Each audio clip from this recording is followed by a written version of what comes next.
सलाम साथियों, आओ या तव्हांजो होस्ट काशान। अॼु असां ज़रख़ाइज़ ऐं पकियनि ज़मीननि खे छॾे दरिया जे किनारे लट ऐं ॿोड़ वारनि इलाइक़नि जे हिकु ॿूटे ते तहक़ीक़ करणु आया आहियूं। असांजो ॿूटो होॾां भिटनि ते आहे, होॾां वारी जा वॾा वॾा दड़ा आहिनि। हिन वक़्तु दरिया काफ़ी मस्ती में आहे, पर हिन जी ॿोड़ वारी सीज़न अञा परे आहे, पर वरी बि हिन में पाणी घणो आहे। असां हींअर दादू मोरो पुल ते पहुतल आहियूं हिकु ॿूटे जी खोज में।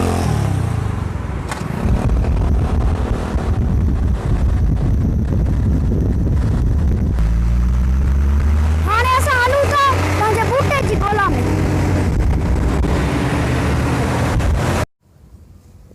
सलाम साथियों, आओ या तव्हांजो होस्ट काशान।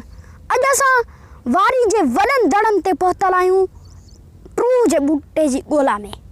मुंहिंजे पोयां ही तव्हां दरिया जो ख़ूबसूरत मंज़र ॾिसी सघो था।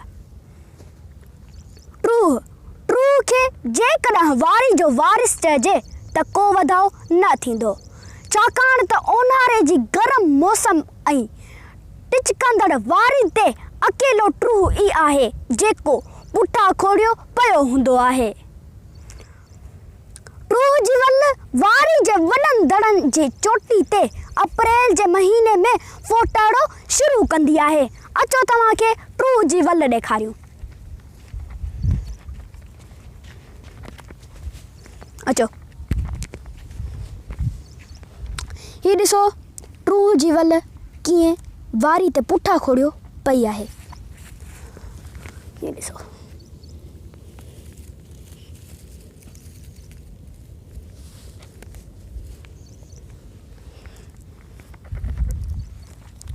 ट्रू जी वल जा पन चंबे जी शक्ल जा थींदा आहिनि, जंहिंमें हथ जे आङिरियुनि जियां सन्हियूं फाकूं बि थींदियूं आहिनि। ही ॾिसो,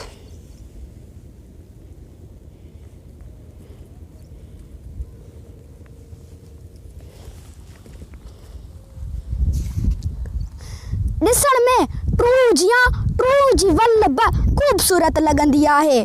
ट्रू जी वल में फोटाड़े खां पोइ हिकु महीने जे अंदरि ट्रू फुटण शुरू थींदा आहिनि। ट्रू जेके ॾिसण में गोल मटोल ऐं तमामु सुहिणा हूंदा आहिनि, ट्रू कचा हूंदा आहिनि त सावा रंग जा हूंदा आहिनि।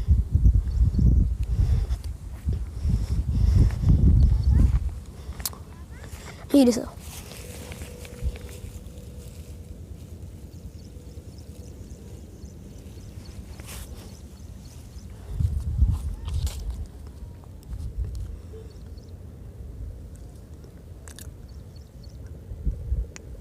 जेके पचण खां पोइ तेज़ पीले रंग जा थी वेंदा आहिनि।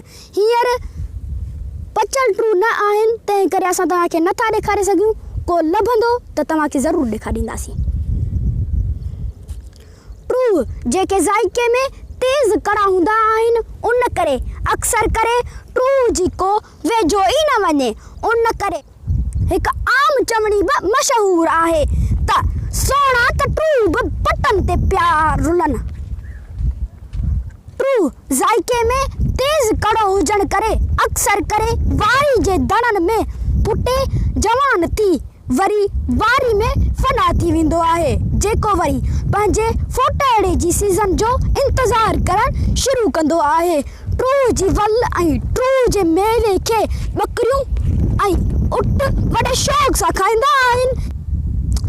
हिन ज़ाइके जे कड़े ऐं माण्हुनि जे फिटे कयल कुदरती मख़लूक़ खे ॿहिराड़ी जे माण्हुनि पंहिंजे इस्तेमाल में आंदो आहे। ॿहिराड़ी जा माण्हू साई जी बीमारी में ट्रू जी तगारी भरे उन ते साई जे मरीज़ खे लतूं ॾियारींदा आहिनि, एतिरे ताईं जो तगारी में पियल साबित ट्रू लतण सां रब या शीले जी शक्ल अख़्तियार कंदा आहिनि।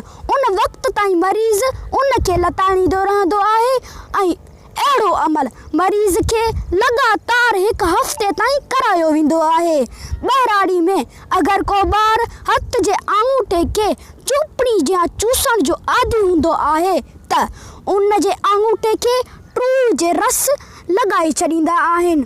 उहो अमल हिकु हफ़्ते ताईं जारी रखंदा आहिनि, जंहिंसां ॿार ट्रू जे कड़ाट खां टही आङूठे खे चुपण छॾियो वञे। ॿहिराड़ी जा माण्हू जोड़नि ऐं वाही सूर खां ट्रू जी वल जे गुरियनि खे पाणी में काढ़े ऐं पोइ उन खे सुकाए पोइ उन्हनि खे घोटे फकी ठाहे खाईंदा आहिनि त सूर में काफ़ी फ़र्क़ु अचो वञे। उन खां अलावा ट्रू मां हकीम बि केतिरा ई नुस्ख़ा जोड़ींदा आहिनि, जिन खे माण्हुनि जे मुख़्तलिफ़ बीमारियुनि जे इलाज में कमु आणींदा आहिनि।